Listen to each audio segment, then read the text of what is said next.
This couple allegedly locked up a teenage girl in their home and raped her for several weeks. The 18-year-old girl in Texas, whose identity is unknown, was chained to a bed and repeatedly raped by a man and a woman over the course of several weeks before eventually escaping her captors. The male suspect was identified as Jose Pedro Reyes, while his wife was also identified as Jacqueline Macias.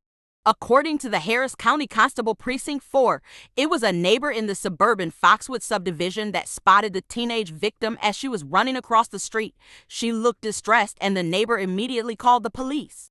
Officers immediately arrived at the scene, and they were able to ascertain this 18-year-old female had been held captive for approximately this past month in a house in the neighborhood. The officers immediately called emergency medical service, and the girl was taken care of, after which they located the house she was being held captive. The couple had gone out before all these happened, so the officers hid near the house and waited till they arrived and immediately apprehended them. Phacts thinks that the male suspect met the teenager somewhere and was able to gain her trust as much as willingly following him to his house, but things took another turn when they got there, as the suspect and his pregnant wife was said to have tied the victim up and molested her so many ways. The details of what the young victim went through is yet to be disclosed, but what law enforcement says they do know about what the teenager went through in Northwest Harris County is horrific and disturbing. As a parent, it is important to admonish your children to be extremely careful around strangers and also try as much as possible to know their whereabouts at all times.